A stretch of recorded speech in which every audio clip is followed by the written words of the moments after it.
There is a lot going on this morning. We're going to get to the new information on the secret whistleblower complaint that the Trump administration is refusing to hand over to Congress. Two former U.S. officials tell the Washington Post that it involves a promise that the president made to a foreign leader that was thought to be so troubling it prompted a U.S. intelligence official to file a formal whistleblower complaint with the intel community's Inspector General. The Post says it is unclear which foreign leader the president was speaking with or what he promised. But NBC News has since learned from a former U.S. intelligence official that it involves a phone conversation. The entire ordeal is at the center of the latest battle between the Trump administration and Congress after the acting director of national intelligence, Joseph Maguire, overruled the Inspector General's determination that the complaint was of urgent concern. Let's stop right there. Elise, the Inspector General of the intel community said this was of, quote, urgent concern. That the president's conversation, his promise to a foreign leader was of, quote, urgent concern. The independent Inspector General said that. And that Congress should be made aware of this conversation that was of, I will say again, the word, quote, the phrase, urgent concern.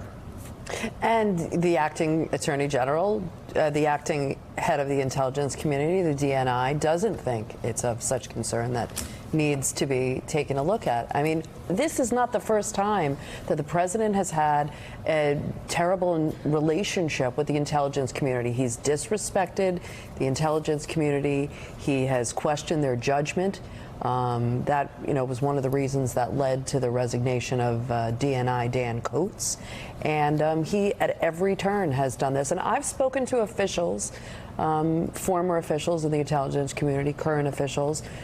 It's not the first time that officials have had a real problem with some of the conversations when they read the readouts of this president. Well, and David Ignatius, of course, most famously the president of the United States in early 2017, had the foreign minister of Russia who was sitting there smiling like a Cheshire cat for a good reason, and Russia's ambassador to the United States listened to the president inside the White House, where he had banned American press from coming in, but allowed Russians to come in, probably with listening devices, and actually spilled intel to the Russian foreign minister. I mean, this happens a good bit.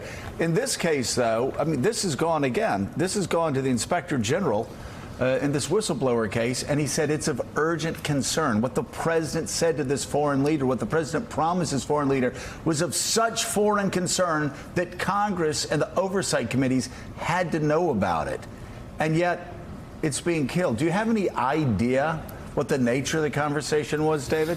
Joe, we're going to have in a moment one of our Washington Post reporters, Shane Harris, who wrote a very important piece, which is as much as we know.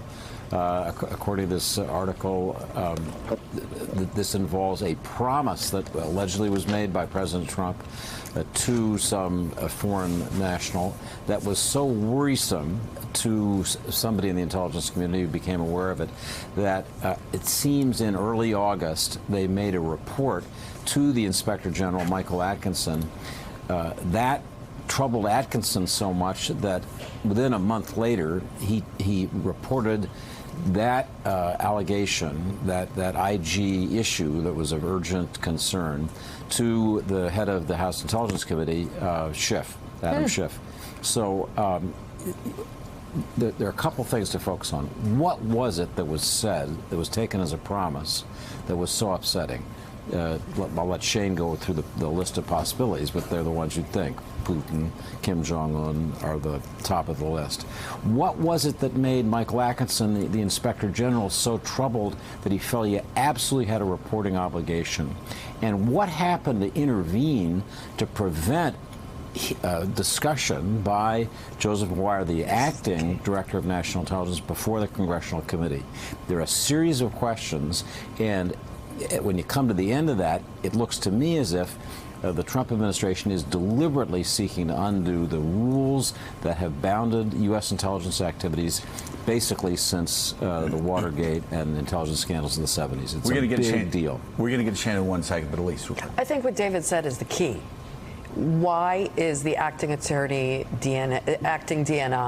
stonewalling this? Why doesn't he want to let Congress know about this? That is the real key. What are they hiding? What are they covering up? Is the question. No, it is a cover-up. Well, it is totally a cover-up, and I think the obvious issues of intelligence and what went on between Trump and this foreign leader are central to this, but so is the relationship between the White House and the Congress, of which this is yet just another example of the White House essentially refusing to follow normal procedures, law, separation of powers, and the rights of Congress to know what's going on here. Well, the question is, what are the Republicans thinking on the Hill? Are the Republicans curious at all about the Inspector General, an independent Inspector General, saying that what the president said was so deeply troubling that they need to be made aware of it? We won't hold our breath, will we, knowing what we know about Republicans in Congress? Well, knowing that Moscow Mitch is not even protecting American democracy from the Kremlin, when Republicans now, former conservatives like Grover Norquist are now coming out, the Trumpists are coming out and saying, you have to protect our democracy. But put aside Moscow Mitch, where is Lindsey Graham? Where is all of them? Tom Cotton? Where are the people who say that they're most focused on the integrity of the U.S. and defense of our interests? In the middle of this whole issue with Iran and Saudi Arabia, and the president is asking the international community to trust the intelligence. At the same time, he's disregarding U.S. intelligence. I mean, this is really a key time for U.S. intelligence. All right, let's bring in Shane Harris of the Washington Post. He covers intelligence and national security, and as David said, he's one of the authors of this extraordinary piece. First of all, Shane, wow. Even in the age of Trump, we can say wow, because this is something we've not seen. Let's talk about the possibilities here, about who the President of the United States may have been talking to, who he may have made this promise to. A lot of people looking at a July 31st phone call from the President to Vladimir Putin. As we look back on it, the readout from the White House that day was that President Trump was calling to express concern and to offer help with Siberian wildfires, which even in real time struck a lot of people as odd. Again, we don't know what the call is, but what are the possibilities here? Well, that certainly has to be, I think, probably near the list. I mean, given the president's interactions with Russian officials in the past and the divulging of sensitive and classified information, the president talks to a lot of foreign leaders. And I think one of the important things to key in on here is that whoever made this complaint, we've reported previously, is an intelligence community official who worked at the National Security Council. A lot of people get assigned over there for some time, and then made this complaint. And why I emphasize that is I don't think that you're probably talking about somebody who saw the president doing something that was not significant. These are usually fairly experienced people. They're well versed in what the rules are. And by the way, people who would know that the president can divulge classified information to whomever he wants, and of course has done that before. So while we don't know precisely what this allegation centers on, I have to think it is something that's significant. As you pointed out, the Inspector General thinks it's significant.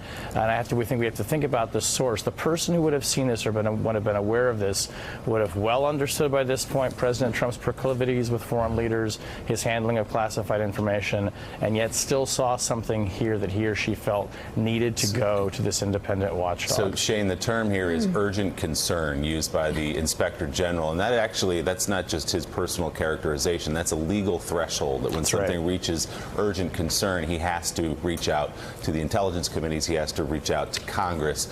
What falls under that threshold? What may he have seen or heard that thought, you know what, I've got to push this to Congress now?